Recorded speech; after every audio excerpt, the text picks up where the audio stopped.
Hey, Mal. What's up, Cole? What's the name of this show? Has something to do with drinking scotch Try Before We Die, the whiskey review show where we don't know what we're drinking, but we'll tell you what we're thinking. And obviously, I have no idea what I'm talking about. You know who painted this? No. Yes, you do. No, I don't. Yes, you do. No, I don't. John Tether. Oh, really? When we were in high school. That Tether keeps making his mark in your life throughout history. You jealous? No. Okay. All right. Let's see.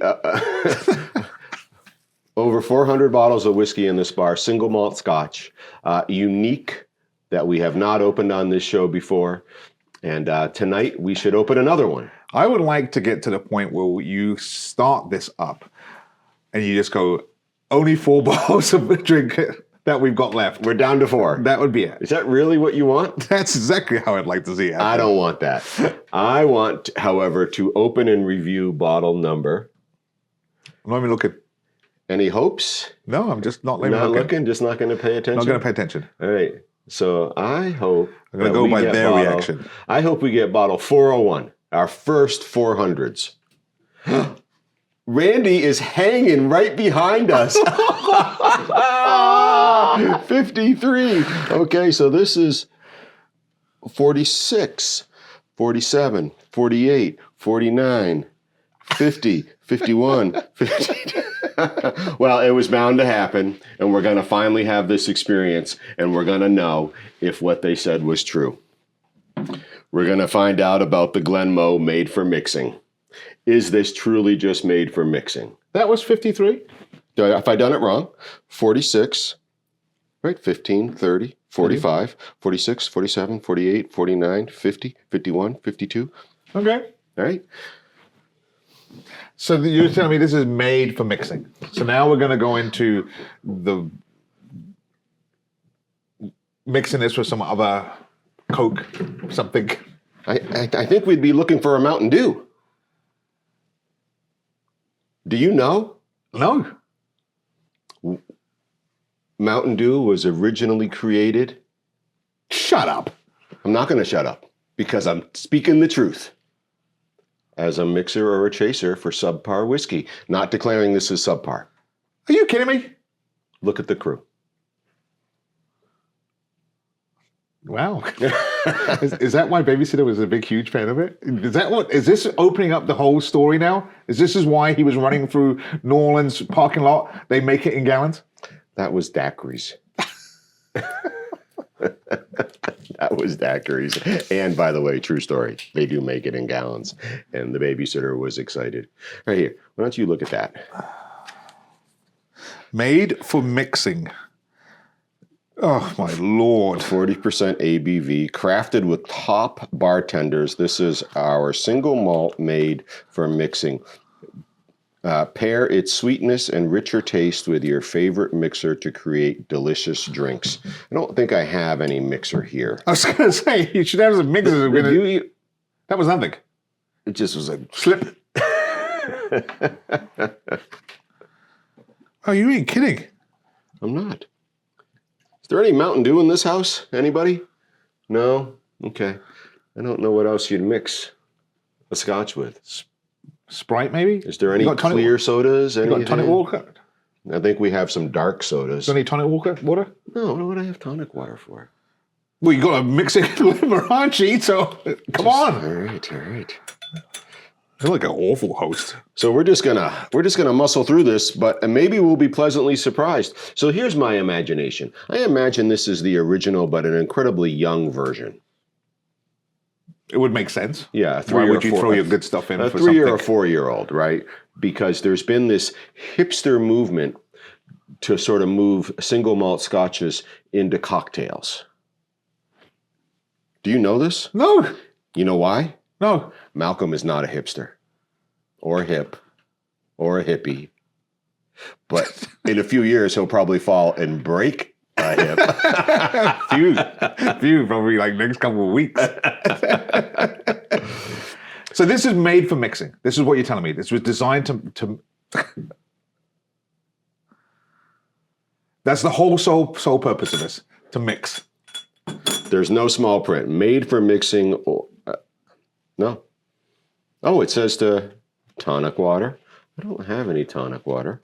Is that why you asked me that? Correct. Lime juice, I know you don't have pineapple juice, sangria. lemonade. I don't think we have any of that sort of stuff around here. Iced tea. Don't have that either. This is shocking. Not going to lie to you. I'm a little shocked. Are you? Yeah, that this was designed to mix. All right.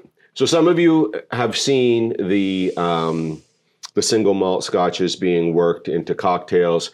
I feel like even perhaps Glenlivet may even have some pre-mixed cocktails out there. I'm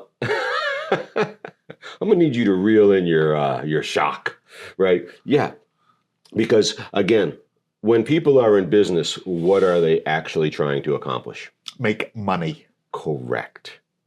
Right. And so some folks are on the other end of the spectrum in terms of what they drink, why they drink, how they drink.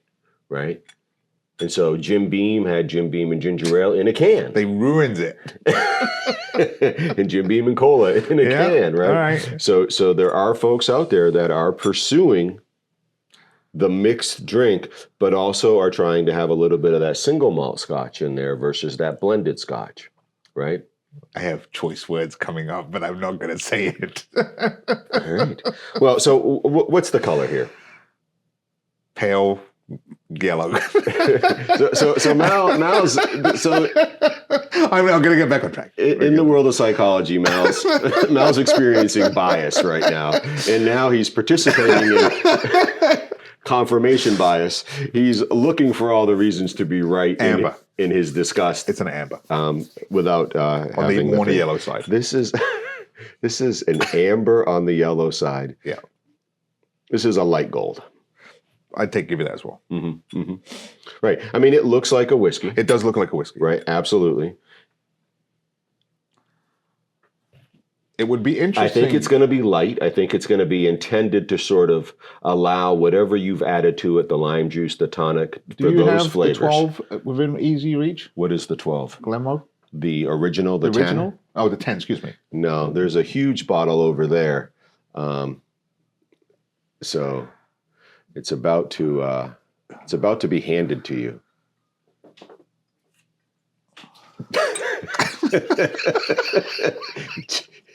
It comes in gallons. Okay, so it's got more color than this. All right. So it makes me wonder: is there some coloration been added to this? Right, because we know that that's a 10-year-old. All right. Right. We don't know anything about this. I haven't done any research on this whiskey. I feel like I must have bought it because I am a fan of the Glenmos. Yep. I'm with you. I'm not holding out a lot for complexity. I think it's probably designed to sort of allow the mixer to become the dominant experience with the background scotch. Well, a lot of okay. So let's get to it. I'm going back on track. All right, you back? Yeah. Mal's back, everybody. A lot of these actually ask for more mixer than the actual drink. So it's like 1 ounce of the whiskey. Correct. Yeah. Like I don't see anyone where the Glenmo is actually the major ingredient. Mm-hmm. So to go on to what you just said, yes. This is supposed to back up the rest of your drink. And like I said, a sangria is a sangria. You have whiskey-based freaking sangrias. Mm-hmm. And obviously with this, you're just adding the name. Right. You're having it with, So if you're hipster trendy and you're saying you're having a Glenmo sangria. Yeah, I like this. I like this trendy word you just put in there. And even with this one, with the tonic, it's not whiskey and tonic, it's Glenmo. Yeah, I'll have a Glenmo and tonic, right? So I get it. I get where they're going at, okay. And to use it as a mixer, the way you've made it out. I mean, this is like the backbone. The rest of the drink is what you're really after. Sangria is a sangria. It should taste like a sangria. Mm-hmm. I'm not going to go in and go, right. I get hints of Glenmo in here. Manhattan and old fashioned. Correct. Right. It's the overall drink. It's not what you're basing it on. That's why you get a lot of well-based drinks because you never really notice where they're. Because you're not paying attention. Correct. Right. It's the top flavors. So that's what you're having. Right. So to go back to your money making, now you slap a Glenmo in it and you can charge a little bit more, right? And am I going to order a Manhattan or am I going to order a sangria with a higher end whiskey? I mean, I guess I could, but I would be more willing to go this direction, right? Because at that higher end, those complexities, those oily flavors, or whatever we're finding in there, I'm going to want to have that experience. And we got to think about the big picture here. Yeah. It's still a Glenmo. Yeah. I mean, these guys, the Highland region. I mean, they still know what they're doing. So it's not like we're going to get like a. Well, you and I are pretty familiar with Glenmorangie. Correct. So shall we just take a nosing of this to see if it's familiar to us? All right. Huh.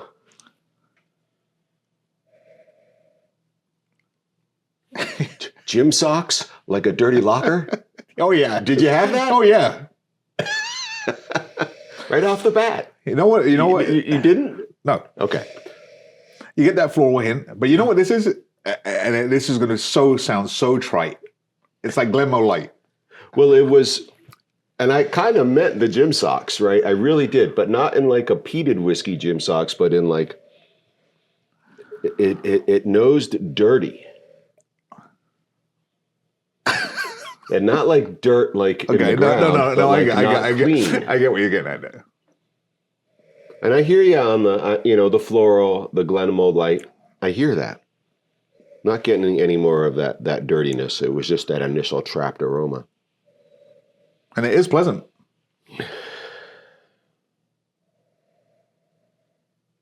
I'm experiencing some bias.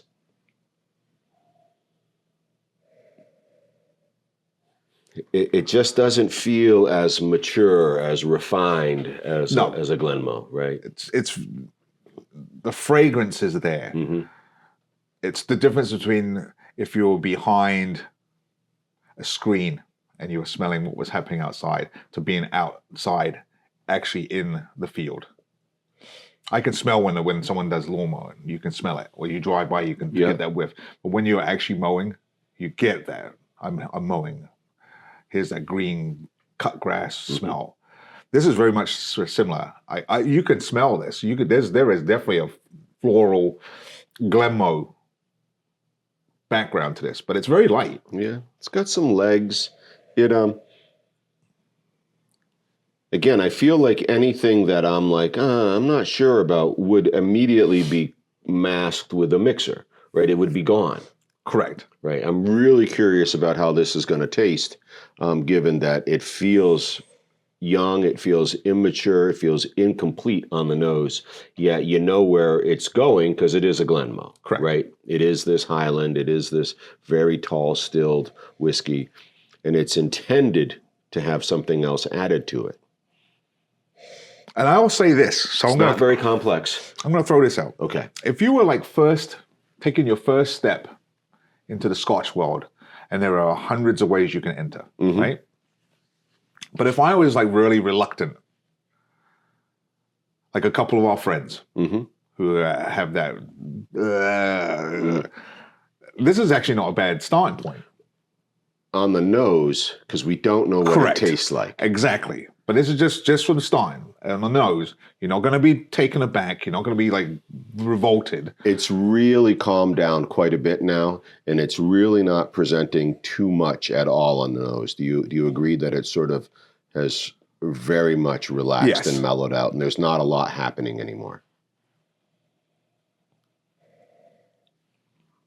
And I like the fragrance. Have you ever smelled moonshine? I can't really say that I've ever smelt it. I mean, there's not a lot happening with moonshine other than alcohol. Correct. Right. There's not a lot happening in this glass anymore. I hear you on the fragrant, the light, the floral, but it's hints. It's not depth. I got a little bit more than hints. Okay. But it definitely doesn't have that aroma that you would get from some of the older scotches or some of the different distillers. Yeah. Well, let's do it. Let's try it. All right. The Glenmo mixer. Made for mixing, the Glenmo.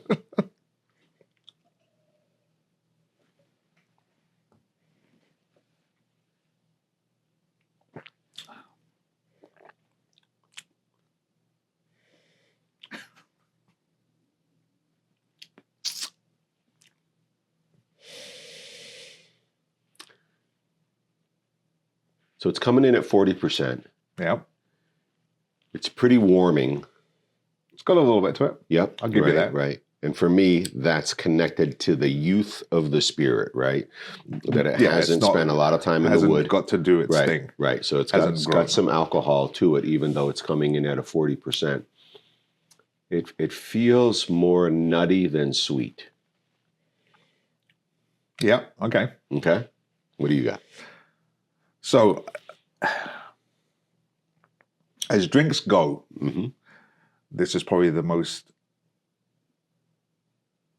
I guess the word would be the right word to use, immature. Because it doesn't have a lot going for it in the complexity side of it. Simple. Simple. And almost to the point where it's almost like too simple. But in that simplicity, you get the feeling that you're drinking a Scotch. It's almost like if you were to take a Scotch, let's just say you were going to take a glass and you watered it down beyond what you should be watering it down. Right. Like all of a sudden, and then it was a gusher. This is giving you all the aspects of a Scotch without, what is the word I want to use? So I like what you're thinking here, Mal. So if I'm ordering a drink, right, and I'm having the whiskey be the Glenmo Made for mixing. Yeah. That's the whiskey I'm having with my drink. I know that drink hasn't been made with a bourbon. I know that drink hasn't been made with a rye. Okay. Right? Do you see what I'm saying? Yeah. I can start to sort of connect the dot that my drink has been manufactured by the mixologist. Okay. Which is the hipster bartender. Yeah. Right? With a Scotch. Right? And so that's the thing it's got going on here, is that your whiskey and cola, your sangria, your Manhattan, right? Your old fashioned, right? You're having it with a Scotch. You're not having it with a bourbon. You're not having it with a rye. You're having it with this. With a Scotch. Right. And you get to now sort of, it's a single malt Scotch. So you're not having it with a blend. With like a Jameson's or something. Or an Irish, right? An Irish. And so, but there's a little something going on here that I think is about having the Glenmo name attached to this from a marketing perspective. So I'm actually gonna turn this episode upside down. I am now really intrigued about mixing this with something. Because this is so pleasant that if I was to mix it with a tonic or the Mountain Dew that you guys keep saying that was made for whiskeys, or even like something a little bit more complex, like a sangria or a Manhattan, I would like to see how this is used in that interpretation, because it really is really pleasant. And it is really a Scotch. There's no denying it's not a Scotch. What do you think about like a Coca-Cola? Is that going to be too much power? I think that now you're pushing yourself back into the bourbons. You're forcing it. All right. I think it has to be a clear, has to be a Sprite or a... Okay, all right. Because we have such a simple, light Scotch whiskey here that the mixer itself sort of has to be in that vein as well. Yes. Okay. All right. Well, we don't have that. No, but we're going to find it. Well, we opened one. But that's actually really... You can, sir, have as much of this as you want.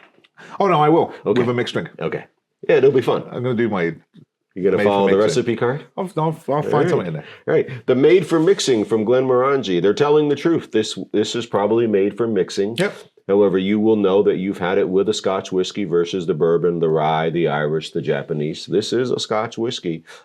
There's a real element of simplicity to the spirit when it's drank neat by itself. Very much so. Yep. All right, let's see what the crew has for us.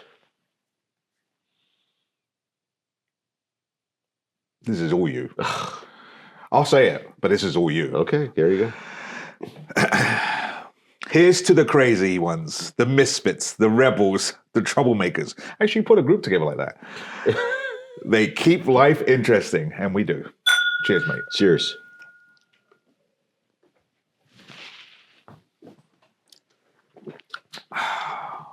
I'm going to have a piece of cheese with this just because I feel like Having a piece the of creamy cheese is just going to not do nice with this. And I agree with you. The clear mixer, whether it's the Sprite, the Mountain Dew, or a sangria, something slightly fruity with this backdrop of a Scotch that we're not taking that big of a risk on in terms of, oh, but this was that, and I would much rather have that neat. This, I'm absolutely willing to take that risk and go for the mix. It's a mixer. Mm-hmm. And that's what it was designed for. Mm-hmm. They did it. He's telling the truth. It's made for mixing. Bring on the 7-Up.